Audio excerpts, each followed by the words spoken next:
Hi, welcome to VAI. This is your mentor, Julian. So let's get started. I know everyone has been requesting this, so finally, we're going to talk about this very important skill. And for our video discussion, it's entitled Lead Generation List Building. So this is all you need to know to start your lead generation list building skills. Okay. So, for us to really understand what is lead generation, syempre, alamin muna natin, what is the meaning of lead generation? Pag nag-search ka kasi sa Google, ganito yung lalabas. Lead generation. It's the action or process of identifying and cultivating potential customers for a business product or services. Pero para mas maintindihan talaga natin ang lead generation, I found this very useful resource, a very useful website na talagang define niya what is lead generation. It's from freshworks.com. According to them, lead generation is the process of finding people or leads who are likely to become your customers immediately or in the future. Ang ibig sabihin niya ng finding dito is to find a person's contact information like their name, email address, the company that they work for all of which you can use to initiate a business relationship with them. At ang kagandahan ng lead generation, you can do it organically or for free, or if you have the budget, you can spend money on it. Regarding lead generation, there are two types. But for this specific discussion, we are going to talk about one type. The two types are outbound lead generation and inbound lead generation. Pag-uusapan natin is outbound lead generation. But for you to understand as well, just a quick preview of what is inbound lead generation. Ito po ang lead generation via websites. For example, I will generate a lead from website visitors or maybe from Facebook. I will generate a lead from my Facebook likers or followers whatsoever. Ganun po ang inbound. However, sa outbound, that's what we're going to talk about for today. Right? And lead generation, regarding this matter, we also have to identify the most important aspect, which is a lead. What is a lead? For you to answer this question, you need to know what is your ideal customer profile. Who are your potential customers? Ideal customer profile in the marketing industry, they call it the ICP. So who are your customers? Who are those people which has high likelihood of purchasing your products or the services that you offer? Yan. And for you to do that, you have to identify your potential customers' characteristics as well as behavior. Yan. Para ma-identify mo who are or what would be your lead. Okay, and for you to do that, some tips for you, you have to know the industry where they work for, like maybe is it in the retail industry, medicine, logistics, advertising, and so forth. Very important kasi itong, you have to really know your customer profile. Kasi yan ang pinaka-pundasyon mo in generating your lead. Why? Because whenever you generate your lead, what you will do afterwards is yung, kunwari, ganito, you are going to generate a lead. Your lead, sila yung potential customers na bibili sa'yo. Pag mali ang pag-identify mo sa ideal customer profile mo, no matter how many leads you generate and how many emails you send, hindi nila papansinin yan. So it's very important for you to really identify who are your potential customers or who is your lead. Okay, so aside from identifying the industry that they work for, you also need to know maybe what type of organization do they work for. Is it like a big company, a big organization? How many employees? Baka konti lang ba sila? 2 to 10, 20 to 50, and so forth. Also, you need to understand the pain that they are experiencing and what caused that pain. What is the problem? At paano naging painful tong problem na to sa kanila? Yun. In that way, you can already know how you're going to approach this lead. Kasi alam mo na eh, alam mo na yung problema nila. Alam mo na yung nagiging epekto ng problema nila. So, you can already offer your service to resolve that problem and remove the pain. And also very important for you to identify the demographics. If your business or the products that you offer is exclusive to a location, maybe to let's say it's only in the United States, ganon, kung anong state, city, and also the country. Yun. That's how you are going to identify your lead. You have to start with creating your ideal customer profile, or what they call the IC.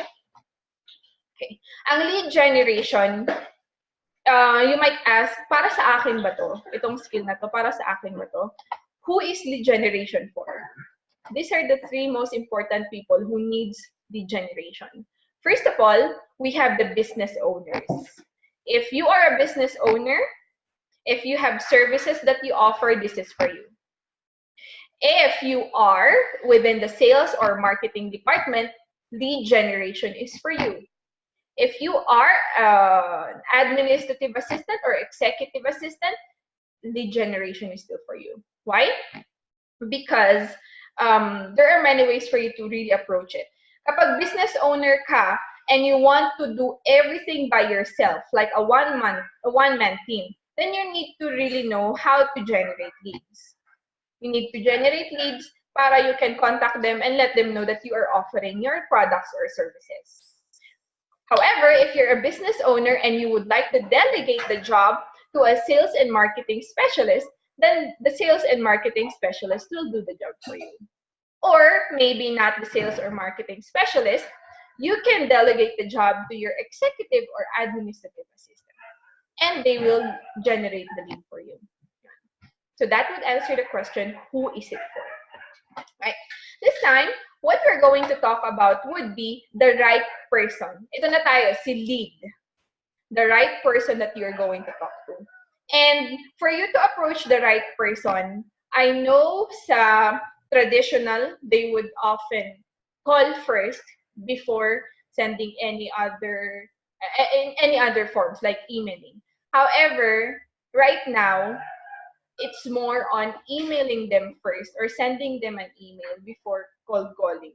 Other times, they call it outbound calling or cold calling. Ayun, yung mga terms ng mga sales. Ayan. Pero it's really important that you email them first. Why? Because, first of all, emailing is non-intrusive. You can just imagine, like, you receive a phone call from a person that you don't know. It's not a registered number. Other times you would not answer that phone, right? It's kind of creepy. Yeah, because you don't know that person. It's not registered on your mobile number, or maybe walang caller ID. Then it would not make sense for you to answer that phone. And at the same time, hindi ko recommend calling, because you cannot really identify or you cannot really know the right time to call that person. You might be calling them in the middle of a meeting, which is very impolite. So at least you doing or emailing them first, ano kasi dito, they can read the email the time that they can already check their email. Ibig sabihin, free na sila at ang gagawin lang nila is they're going to read their email. And second, na very important, if you don't have much budget, it's a very low cost mag-email. Say you already have the email providers na free naman if you can just send emails. Or if you need platforms to send emails to many people like MailChimp, Mailshake, or Mixmax, hindi siya ganon ka-costly. Just have to pay a certain dollars every month for usage. Ganon. And also, it's a digital century, kaya people check their email every day. That's why I highly recommend you email first before doing any phone calls or whatever. Also, you need to find the correct person to reach out. Yan, the right person reach out. So, the right person will be the person who has the authority or the power to make a decision. So if you're going to sell your products or services, then siguraduhin mo na yung i-reach out mo, siya ang magsasay yes or no. Yeah. And you cannot really approach people in the low-level employees. Yung mga low-level employees like just the sales representative or marketing or the low-level marketing managers. You will need to reach out to the high-level people. Why? For example, you're going to reach out to a CEO. Either the CEO will decide or talk to you, or if not, that CEO will delegate or will forward that email. So you will talk to the right person. Kunwari, you talk to the founder of a specific company, and that founder would either be interested in immediately talking to you about the service or product that you offer, or maybe they have a chief marketing officer who will be talking on your behalf if you're offering a marketing or advertising service, something like that. Or if you're offering an accounting platform, they can delegate it to a chief financial officer. Ganon. So you really have to reach out to the right people. Next one is your goal. Your very first goal for getting in touch to the right person is knowing their name. After knowing their name, you would need to get their email address for you to get them there.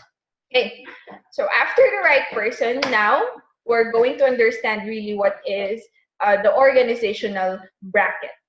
Ganito po siya. Yan. So, ang pinakataas po ay ang C-suite. Ang C-suite, ang mga dito sa level na to, we have the president, the founder, and the chiefs. The chief executive officer, CEO, chief marketing officer, CMO, chief operations officer, chief financial officer, and so forth. Basta may chief. Sila ang nasa level ng C-suite. Below them are our vice presidents. Vice presidents of any departments. Kumbaga, vice president of operations, vice president of marketing, and so forth. Below the VPs, we have the directors. Again, similar, ano rin to, departmental din to, director of finances, director of marketing, and they delegate the managers. And the managers, they manage the contributors or the low-level employees like the sales representative, account manager, account executive, IT, or engineer. So ganito po ang organizational chart for you to understand the right people that you need to reach out to. Minsan, you don't really have to reach out to the C-suite. You can already reach out to the VPs or the directors. Again, depending on the products and services that you offer. So, kailangan dun sa medyo high-level directors up to C-suite ka para sila mismo yung magdi-decide. At least now you have an idea of the organizational branch para mas madali mong ma-reach out kung sino mang nang-i-reach out mo. Okay, and for us to start, you have, again, to identify and organize the data you need to get. Start by creating a spreadsheet or an Excel file where you can input the data that you will get. So mostly, you will actually need to prepare maybe a spreadsheet with the company, the name, the title, the email. Other times, maybe you would need their phone number or their exact mailing address, something like that. Yan. So, after that, kailangan din you have to name your lead list. If you create a spreadsheet, you need to name it. And, wait lang, I'll show you. I'll show you an example. Ito po. I created this that I can share. You can check on the comments. I will share, not the comments, but the description of this video. I will share this para kung gusto nyo pong gamitin to as your spreadsheet for creating that lead list, then it would be easier. So if you can see there, I already nilagay ko na po yung mga I think would be just important.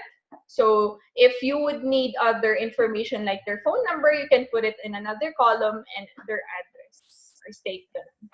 But usually you would need the company, the URL or the company website, the name of the person, the title, and their email address.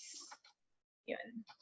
So that's how you prepare it. Don't you worry, again, you can just check on the description of this video for you to see this. I'll be sharing this so you can make a copy of your own if you would like to use this spreadsheet. Okay, and going back to our presentation, let me just go back. Yun. Okay, so there you go. So that's how you start whenever you create, whenever you start your lead generation. Start, something like that. Yeah. Okay, and after that, dito na tayo sa strategies. Okay. Ang pinakaunang way and pinaka-useful at pinaka-powerful na I know ginagamit ng lahat sa kahit anong search na ginagawa natin is via Google search. And with lead generation, it is similar. So with lead generation, ang pinakaunang nilagay ko dito is with Google search because ito nga yung pinaka-popular at saka pinaka-powerful way. All you have to do is really use the right keywords for searching. And to help you out, ito ang combination niya. Again, this is depending on the type of lead. Kaya nga importante na you start with your ICP, your ideal customer profile, para mas madali kapag magsisearch ka na. So with Google, all you have to do is just to type the business function or the industry and the location. Again, depending on you or the business, the type of business or the products or services that you offer, if it's exclusive to New York only, exclusive to California only, depending on the city, state, or again, the country. Yeah. So let's take a look. I'll give an example so you would really understand how it works. Ayan. So again, yung binigay ko kanina na formula is the business function or industry plus the location. So just an example, let's use marketing companies in New York. Yan ang aking keyword. And Google will generate a lot of results for you. Kung makikita mo, ito yung mga ads or the keywords. And below that, meron na naman mga listahan dito. However, if you already see these maps, I highly recommend na dito ka na mag-start. Dito ka na mag-start sa maps mismo. Kasi dito na nakalista yung mga companies na hinahanap mo. Again, ang ginamit natin na demographic niya, the location is New York, and the industry is marketing. So, marketing companies in New York. So, all you have to do is just go to more places, and you can see all the results for the marketing companies in New York, which is listed by Google. At least you already have much data here before you even dig in further. So like their complete company name, the location. Other times they would also put here their phone number if you would need it, and then directions kasi may maps na dito. And the most important would be the website, which is what we'll use. So let me just give an example. Let's try going to their website. I'll try Target Marketing Digital. Yan lang yung lead na kailangan ko in the marketing industry. So going to their website, you have to already, whenever you do lead generation, you already need to start knowing where to look for. So since ang hinahanap natin, first, nahanap na natin yung company. Second, kailangan nating hanapin yung decision maker. Decision maker, either nasa C-suite siya, nasa VPs or directors. So ako, I need to look for the decision makers here. Kikita mo siya usually sa menu kung wala siyang tabs dito sa upper portion. And to give you like some tips to easily find them, you just have to really look for the words about us. Sometimes naka-separate na yung team. Ibig sabihin, andito sila lahat, yung mga team. yung mga tao within that organization. Others, they use who we are, our team, people. So those are some of the words that you can immediately look for whenever you dig in a website. So since I clicked our team, I can already see their organizational chart. And what I need would be the decision makers. Decision makers, they would usually be on the top portion. And I can see the principal here, which is Kenneth Dillon.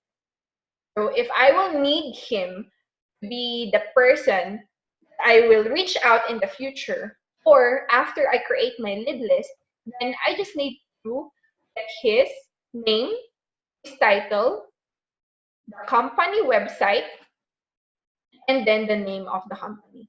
For you to make sure that you get the right company name, you can just scroll down to the bottom part. Nakikita mo yung copyright 2018. Madalas ang kasama niyan or katabi niyan is the name of the company. So yun ang copy paste mo. Copy, again, the name of the person that you need to reach out to, and then the title, ilalagay mo siya dito. Company, the website, the name of that person, the title. Later on, I'll show you how we're going to get the email address. But for now, this is just an example. Okay. So going back, let's go back to... So first would be using Google search. Yan. Again, our formula would be the business function or industry plus location, city, state, or country. Next, we have is searching with directory sites. And this is exclusive for small businesses.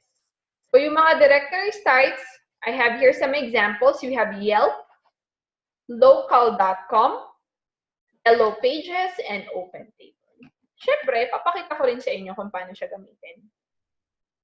Balik tayo sa browser. Let's start with Yelp.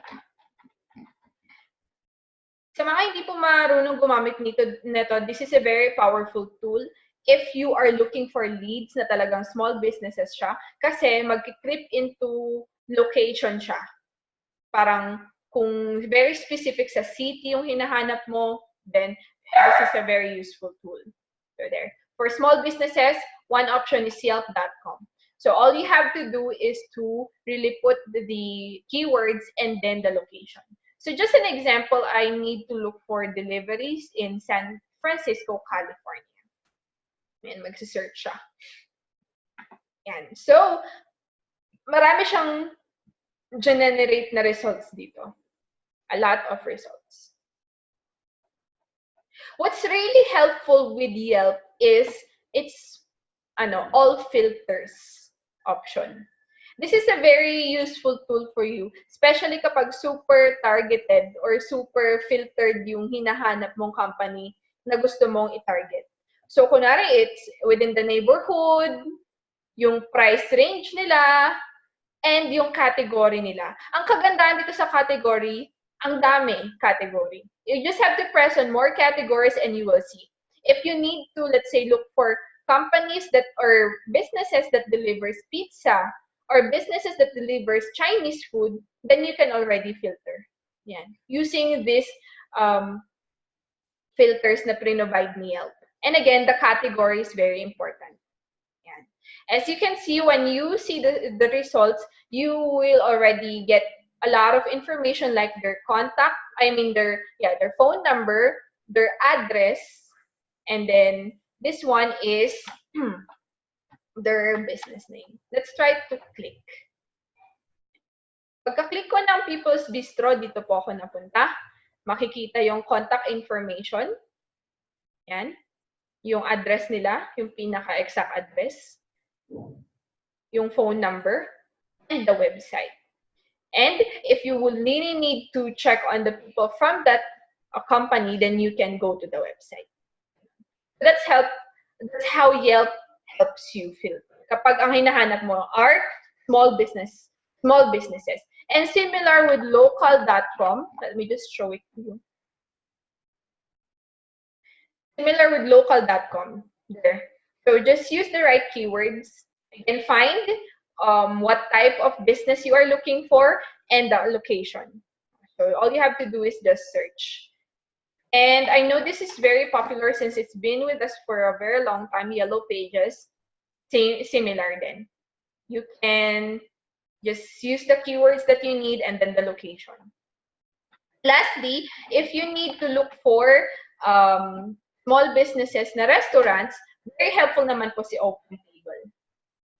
Although most of the time, ginagamit to kung gusto mong magkaroon ng reservation sa isang restaurant, pero useful din siya kapag ang tina-target mo are restaurant. You can check it here. Diba? That's how useful searching with directory sites are. Kasi ang kagandahan din yan, if you can see, they have ratings. So if you're really searching for leads with high rates, mga ganon, you can already check it here. Kunwari, I want to search for companies with 5-star or 4 stars. I want to search for restaurants with 5-star ratings, then I can check it here. Similar with Yelp, if you checked earlier, makikita mo doon yung mga rates nila. So, ang secret kasi sa lead generation is really using the right filters.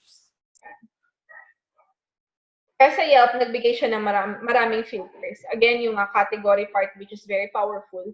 If you are really wanting to talagang i-target yung what specific type of business you want to target. Next one, after searching with directories, we also have an option for checking top-rated companies. Used to search for companies who recently topped from a list.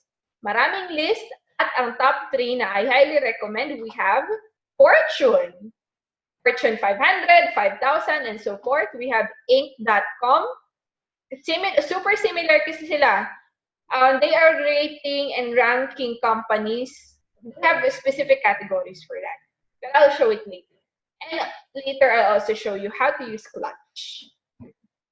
So these are 3 places kung gusto mong mag-reach out sa mga businesses na high rank or in the middle, something like that.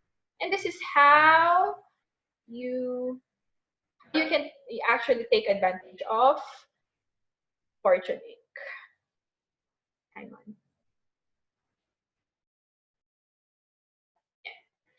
So let's try Fortune.com. Ang kagandahan nito, nakalista na. Tapos, pwede mo, pag ni-reach out mo kasi yung businesses, pwede mo ring i-mention sa kanila, hey, I saw that you have been featured in Fortune. You are in the top, you are in Fortune 500. That's how you can reach out to companies. They have a lot of filters that you can use. Most profitable, newcomers, biggest employers, biggest jumps, full list, and so forth.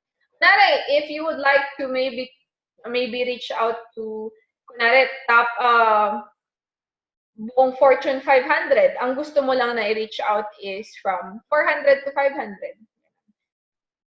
At least you can already mention this to them. That, I saw that you have been in the Fortune 500 list. Congratulations, something like that. And then you can already pitch your service or product that you offer. Another one, si Inc. Nilagay ko na dito. Similar siya kay Fortune. Ang kagandahan din kay Inc., aside from companies, they also rate or they also rank products. Parang itong ka-release lang nila na 37 coolest products of 2018. Kunwari, if you want to reach out to them and mention that the product is ranked in Inc. 5,000 or Inc. 27, ganun. Yan. So you can get some idea. At doon mo na rin makikita yung website. So you can go to the website, get all the information that you need from there.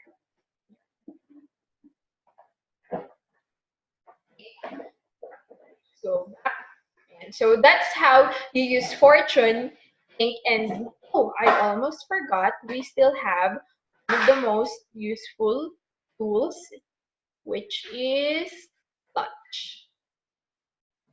Sa Clutch din, pwede mong i-search yung mga top companies. Clutch.co. C-O-M ha, C-O lang. Clutch.co. That's the name of the companies. And ang kagandahan dito, they have a lot of filters para you can really search through depending on the industry of the business that you want to search for your lead. So this is clutch.co. And if you can see dito sa services and solutions, marami siyang filter. If you need to look for companies in the advertising industry, SEO, mobile app, and business, or you can use their search bar. Search bar, let's say, you can search for top PR in New York. Pag nag-search ka, lalabas siya dito. Search results. So if you can see here, top PR firms in New York, listahan ni Clutch, nakalagay doon. All you have to do is click on that and makikita mo na yung, kasi dito, nagre-review kasi dito nire-review ng mga previous clients ng businesses na to, ang business, nire-review nila. In Clutch, it also provides additional information that you might need. Like the number of employees, city and the state. Of course, you can already visit the website and start searching from there. Dahil gusto mong lead list mo, I need to create a lead list of the top PR firms in New York, then you can start from here. And get their you can already get their name, and then you can go to the website and then get the right people to reach out. So that's how you use Clutch. Okay. So those are our top companies. Again, we have Fortune.com, Inc.com, and Clutch.co. Alright, and of course, ang pinaka-useful tool na to for marketing and sales specialist is your professional network via LinkedIn. The LinkedIn, it's super useful because you can search inside LinkedIn using filters. And they also have this people also viewed. Ibig sabihin, kung view mo tong tao na to, i-recommend nila ang other people na similar ang profile niya sa view mo. And similar with Facebook groups, we also have LinkedIn groups, and you can check their members list. So let's dig in deeper so I can show it to you. Let me share. And let's go to LinkedIn.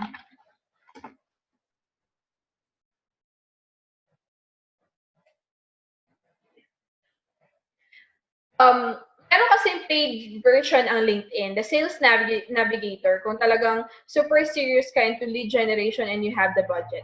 Though it's paid, pero very powerful tool ang Sales Navigator ng LinkedIn. Pero kapag limited ang budget mo, free version is fine. All you have to do is really use or exhaust all the possible features na you can exhaust via the free version. So, dito naman, pagka punta mo sa linkedin.com, mapupunta ka sa feed. And all you have to do if you're going to start your search is just click on the search bar and then click the magnifying glass. Click mo na magnifying glass, pwede mo na ilagay dito yung keyword na kailangan mo. So, from there, marami ka ng filters na pwedeng gamitin. If you want to search for people na, you can search for people. You can just click on it. If you need to search for companies, then you can search for companies. Or kung gusto makita lahat. You have to really exhaust their filters kasi it's super helpful. If you go to all filters, you can see here kung paano magagamit paano ka really mag-search sa LinkedIn. If you really want to just check on people that you know or within your connection, then you can click connections part here first, check on our third degree connection.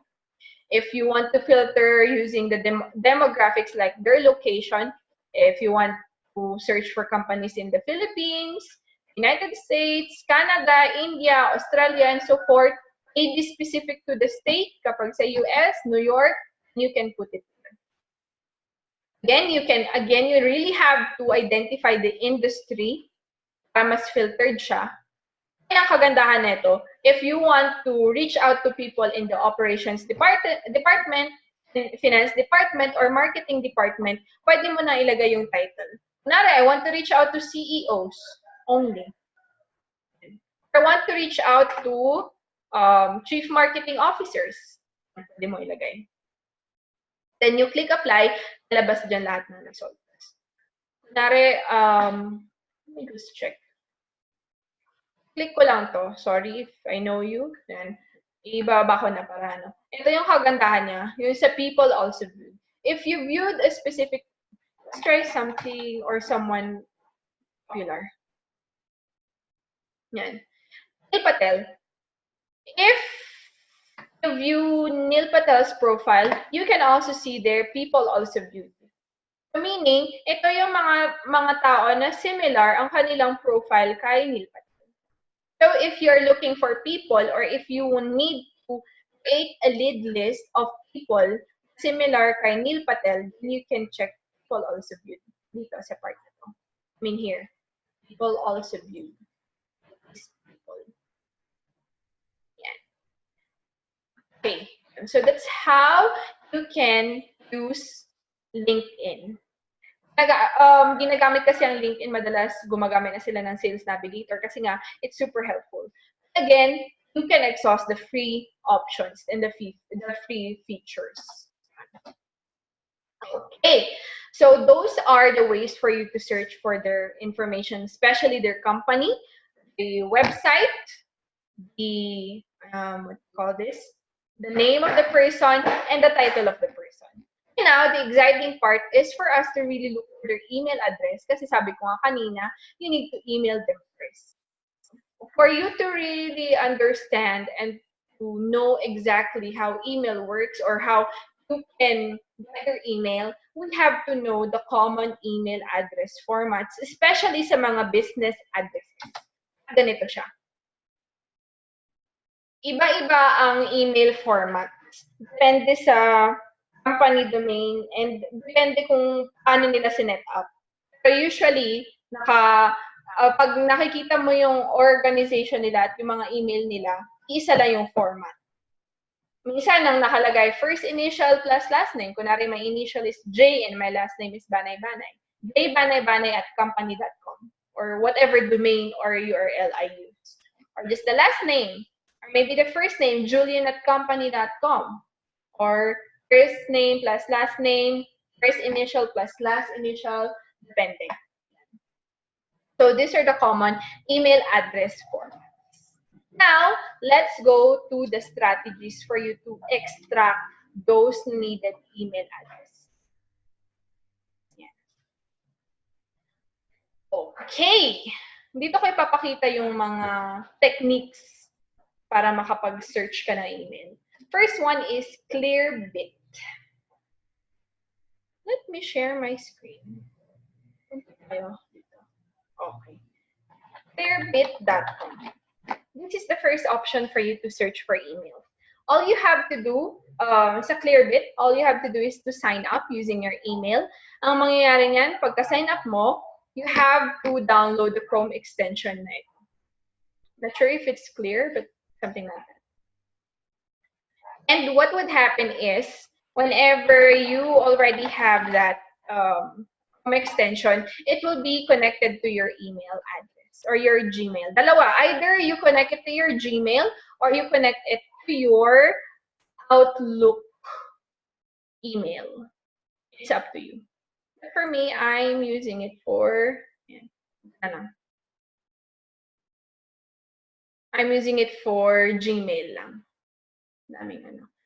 Tapos, ang mangyayari dito, you can already start composing. Ay, dun ka sa pag mag-start ka mag-ano ng email. Wait, sorry. Let's use this.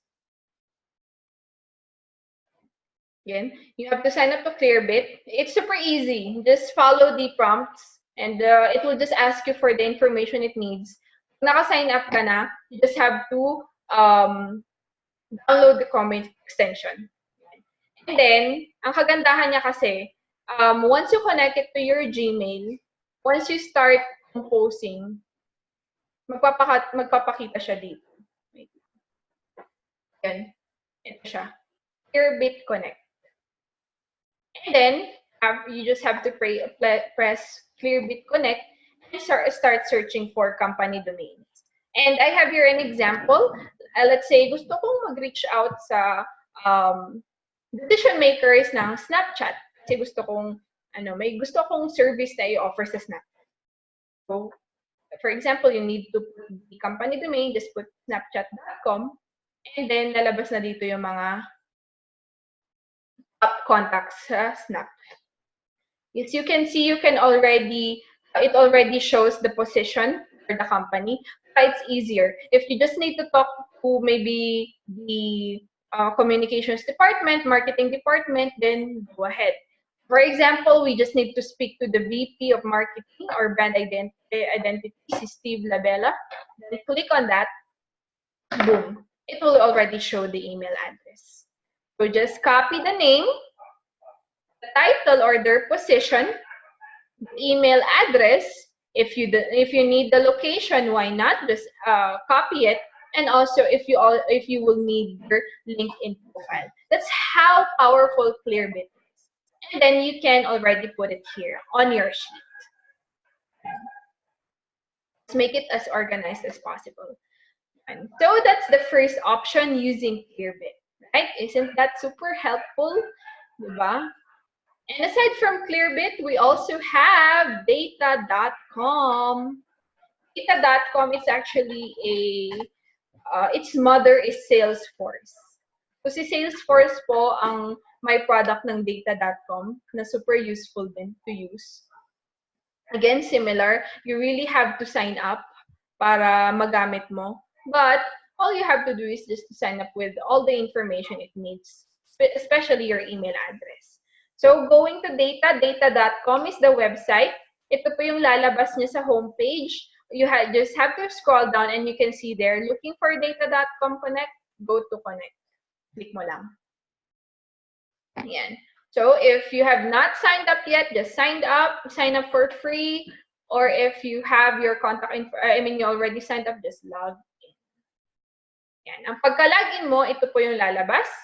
Millions of professionals, just search away. So all you have to do is really search for the right people that you need to contact. Pero kunwari, I need to really search for a person in Snapchat. Then, I'll use that as the keyword search. Yan. And my search result, yan ang lalabas. Just click on it. You will see all the details that you need if you really have to put it on your sheet. And depending on the information that you need. Ang kagandahan niya, nakalagay na dito at naka-breakdown na yung mga contacts na meron sila, and also kung anong level yung contacts na meron sila. Sa C-level, sa C-suite level, VP level, if you need to reach out to VPs or directors. For example, I need to reach out to C-suite levels, then I'll just click that number, and I'll see them here. You can see we have the board of directors, chief compliance officer, chief executive officer. Kunwari gusto kong i-reach out si chief executive officer, and I'll just have to click on that. And merong another hyperlink dito. Get this contact's phone and email. I-click mo yan, lalabas yung phone number at email address niya. So you can copy the name, the position or the title, name of the company, their location, and then the contact's phone and email. You can already paste it on your spreadsheet. Yeah? Sa data.com kasi, you have points free, pero pag na-exhaust mo, you have to pay a certain amount para madagdagan. Parang reload lang, magre-reload. Pero ang kagandahan kasi nito, you can also upload contacts para madagdagan yung points mo. You already have your own contacts na gusto mong i-upload. Para in return, dadagdagan yung points mo and you can use data.com for your other searches. That's how useful it is then. Diba? Again, you can always maximize the free options. Okay. And then, since kunwari, you might not be able to use Clearbit anymore or data.com anymore, there are a lot of email generators that you can use. You just have to make sure whenever you create a list, all the emails that you put in that list are verified. Para yung message na gusto mong isend is marireceive ng tao. Kaya, I have here some other tools that you can use. You need mailtester.com plus all the other email generators. And I have here 2 examples. Okay? So either you can use emailgenerator.io, hunter.io, or any other email generator apps or tools that you can use. Ang kagandahan, pag kinombine mo siya sa mailtester.com, si mailtester.com ang magve-verify kung tama or verified yung email address. Let me just show it. Yan. Kunwari, let's go to emailgenerator.io.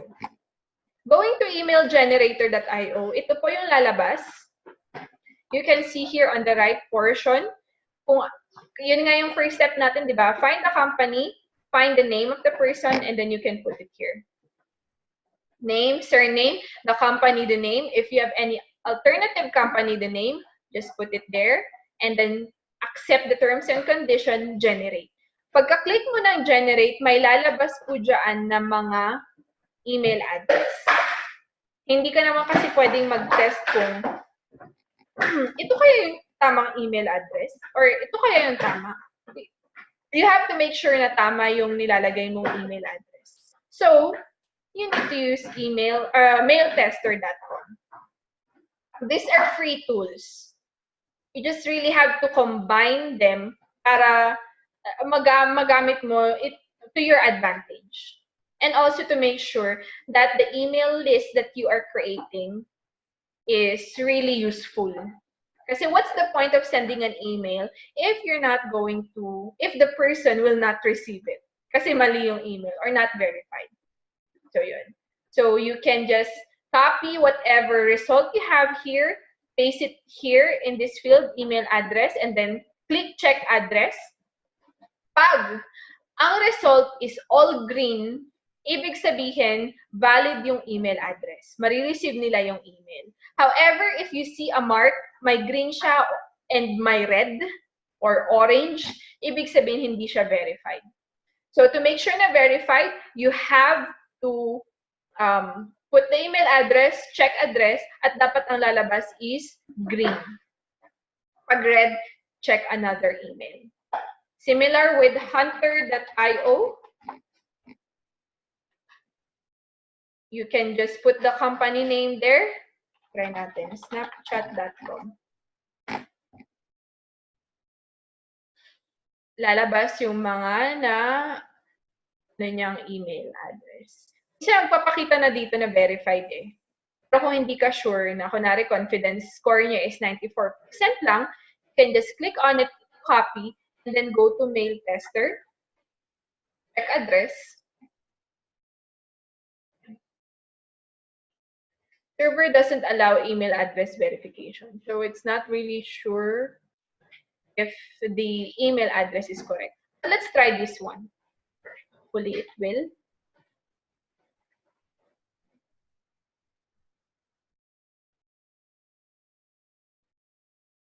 Okay, so it's within the server. Usually, kapag kasi red ang nakalagay dito sa baba, ibig sabihin hindi siya verified. Let's try another site. Let's try Shopify. Shopify.com. Dito mismo, kapag sa Hunter kasi, dito mismo makikita mo na kung verified. Kapag ganyan yung nakalagay. However, there are times na, parang yung pinakita ko kanina, na ano lang siya, parang guess lang siya, and you can already check it here. Let's try to make sure na tama. Although tama naman kasi sabi ni Hunter verified. If you really want to check it here. So, ganito, ibig sabihin verified siya. However, sabi ko pag green, pag red yung nakalagay dito sa baba, ibig sabihin hindi siya verified. So, combination siya. You have to combine using the tools that generate or guesses email addresses depending again on the format. So, kasi may nakita siyang format. So, yun yung finalo niyang format to generate the emails. And then, if you really want to make sure that it's right, use email tester. And verify. Combination. Pero, if you would like to make your life easier, then yung binigay na option kanina, like Clearbit and Data.com. Those are ways for you to already search for their email address. Strategy of doing it. Aside from these strategies, I have other ways as well that I would like to share. And we have social media. Napaka-powerful ng social media. Pero, I only recommend using social media to find for contacts if the contacts are small businesses, small to medium businesses. So, first, we have Facebook. Papakita ko po kung paano sa Facebook. If you have a Facebook page, alam mo na nalalagyan mo yun ng email address. Kaya yun ang gagamitin natin. Let me just pull up here an example for you. Just give me a sec.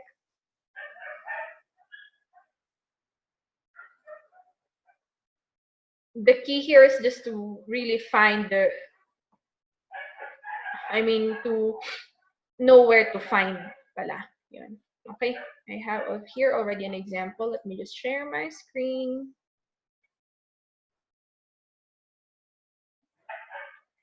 This is already, small company. You already have the contact information. You already have the company name, the URL, as well as the name of the person and the title. Kung gusto mong i-check sa social media or sa Facebook, all you have to do is just go to their about page. As you can see, you have all the details or most of the details that you need, like your phone number, if you need their phone number, and additional contact info, like their email address, as well as the website. Kung small kasi na small business lang ito, like, if it's a small business, most often than not, the one who created the Facebook page would be the owner. So the owner would input or put their contact information here. So if you're searching for small businesses, just check their about page and you can see their email address, if that's what you need. Otherwise, you can also check maybe their address or their phone number. And similar with YouTube, ganun din po. So this is really specific to small businesses. Just wanted to show you how to do it. Kasi there are really a lot of options that you can do if you don't have much budget to pay for paid tools. Although paid tools are very powerful to use, kung wala kang budget, there are still options. So, it's not a lost case. Okay. And for YouTube, let me just show it to you. Ito lang example kasi may nakita ko. Again, so for small businesses kasi ito 4.1 million, so marami ng subscribers. Pero okay lang din. I just want to show you para alam mo kung saan ka pupunta. Similar with other places that you have to go, it's always in the about page. About page, makikita mo yung description. And at times, hindi lagi, at times you'll also see their email address here. The details part.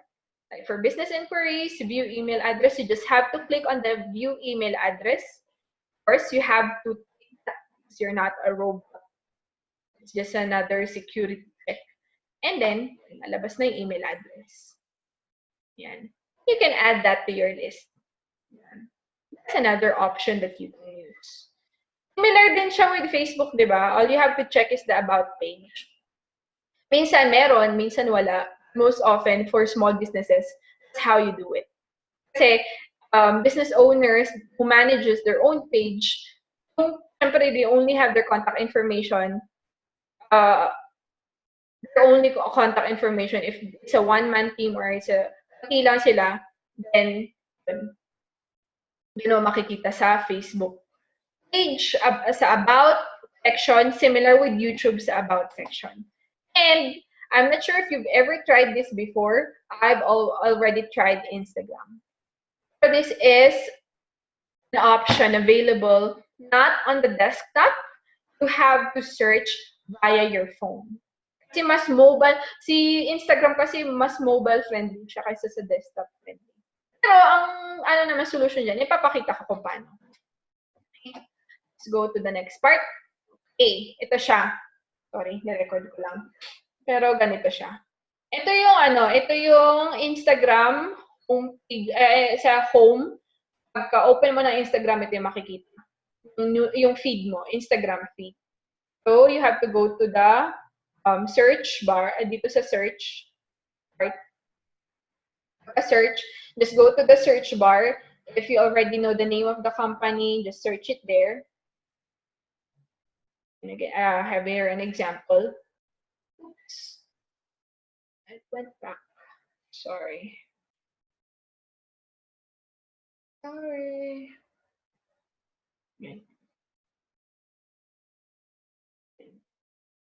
Then go to the search.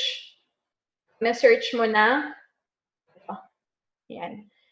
You cannot see this in the desktop version. Pag nagpunta ka sa Instagram, sa mobile version lang siya. You can see shop. Minsan meron, minsan wala. You can see shop, that's the website. Pag click mo yan, mag-generate ka sa website. You can see the word message, meaning you can directly message them via Instagram. You can see the word call. You can call the phone number, or you can see email. Pag click mo yung email address na yan, ito ang lalabas. Madadirect ka actually sa kanila ay sa email. Yan. So, sa iPhone, ganyan siya. Pero kung man ang gamit mo is Android, madadirect ka sa email provider mo. Kunwari Gmail ang naka-attach, madadirect ka sa Gmail na mag-start ka ng message. So if you're not ready to reach out to that person, no problem. At least you already see their their email address dun sa to field. So just copy. Pagka-copy mo, you can save it or you can paste it sa iyong spreadsheet, and you can just click cancel dito. And then delete the draft. So that's an option for you to search for an email address. So, diba? There are a lot of options that you can use. Again, you can go back to maybe using Facebook, YouTube, pinakita ko na kanina sa Instagram. Or if not, you can use these powerful tools as your strategy. Have Clearbit, data.com. If you have any other tools for generating emails, plus mailtester.com. Yan. Very useful sila.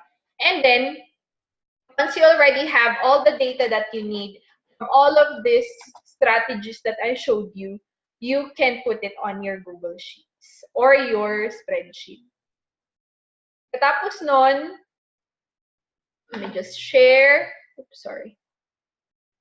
Let's go back. Let me just share. Yan. So pagkatapos nun, all you have to do is organize all the data that you have.